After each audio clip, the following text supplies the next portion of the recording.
దేవునికి వందనాలు, అన్నయ్యకి వదినమ్మకి వందనాలు. నేను చెప్పే సాక్ష్యం ఏంటంటే 4 వారాల కింద నాకు జ్వరం వచ్చింది.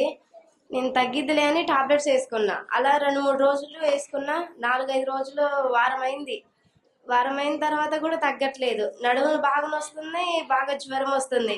ఇక అన్నయ్యకి చెప్పిన, అన్నయ్య మరి ఇలా వారం రోజుల నుంచి జ్వరం వస్తుంది అన్నయ్య, తగ్గట్లేదు అని అన్నయ్య అంటే, పెద్ద హాస్పిటల్కి వెళ్ళురా తగ్గదు అది, ఇప్పుడు జ్వరాలు బాగలేవని అన్నయ్య చెప్పాడు.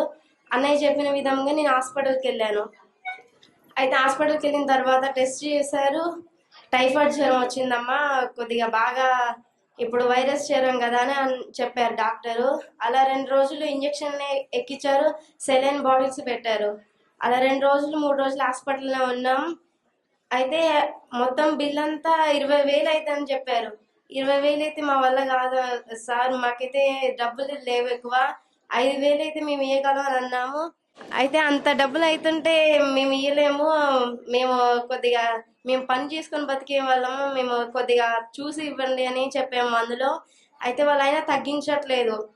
జ్వరం ఏమో బాగా వస్తుంది, వణుకుడు వస్తుంది, అసలే తగ్గట్లేదు. అన్నయ్య వాళ్ళకి ఫోన్ చేసి చెప్పాడు, కొద్దిగా చూసి రాయండి మందులు, వాళ్ళు మాకు తెలిసిన వాళ్ళే అని. అన్నయ్య డాక్టర్కి ఫోన్ చేసి చెప్పడం వల్ల అన్నయ్య మాట విని డాక్టర్ తగ్గించి డబ్బులు ఒక 10,000 తోటి తీసుకొని ఇంటికి పంపించారు. మందులు కూడా ఇచ్చారు అన్నయ్య చెప్పడం వల్ల. వాళ్ళు తగ్గించి మంచిగా చూసుకున్నారు. లేదంటే 20,000 కట్టండి, మందులు ఇంజక్షన్ అయిపోయేటోళ్ళే వాళ్ళు. ఈ సాక్ష్యం దేవుడు దించిన గాక. ఇంకో సాక్ష్యం ఏంటంటే, ఒక 3 నెలల కింద నాకు నడుములు అనేది బాగా వస్తుంది, వెన్నుముక్క పక్కన. అయితే అన్నయ్యకి చెప్పిన, అన్నయ్య మరి 2 నెలల నుంచి ఇట్లా నడుములు వస్తుంది అన్నయ్య, తగ్గట్లేదు, టాబ్లెట్స్ వేసుకుంటున్నా మరి అని అంటే, తగ్గిద్ది లేరా, అదే ప్రార్థన చేసుకోని అన్నాడు. అయినా 2-3 నెలలు అవుతుంది, తగ్గట్లేదు. అయితే ఒక రోజు ప్రత్యేకమైన ఆరాధన అన్నయ్య జరిగించండి కదా, మీకు అందరు తెలుసు, ఆ రోజు వచ్చారు.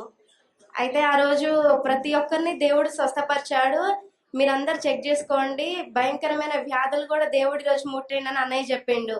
అయితే ఆ రోజు నాకు నడువు నొప్పి దేవుడు పూర్తిగా స్వస్థపరిచిండు. ఆ రోజు నుంచి నాకు నడువు నొప్పే లేదు. అసలు నేను పని చేసుకోలేకపోయేదాన్ని, అసలు ఒక పని చేసి ఇంకా నా వల్ల కాకపోయేది. నా కూతుర్ని కూడా నేను సరిగ్గా చూసుకోలేకపోయేదాన్ని, మా అమ్మాయి చూసుకునేది. అంత బలహీనత, అంత నడువు నొప్పి కూడా దేవుడు నన్ను స్వస్థపరిచి, హాస్పిటల్కి వెళ్తే ఎంత డబ్బులు అవుతాయో, స్కానింగ్ అంటారు, అవంటారు, ఎక్స్రే అంటారు, అంత డబ్బులు నేను పెట్టలేను ప్రభు, నీవే నన్ను స్వస్థపరచు అంటే, అన్నయ్య సేవకుడి ప్రార్థన ద్వారా ఆ రోజు గొప్ప ఆరాధన జరిగించి నన్ను స్వస్థపరిచి, నాకు ఏ ఖర్చు లేకుండా దేవుడు నన్ను కాపాడిండు. నన్ను స్వస్థపరిచి భయంకరమైన వ్యాధి నుంచి నాకు విడుదల దయచేసిండు. ఈ యొక్క సిన్ని సాక్ష్యం దేవుడు దీవించిన గాక.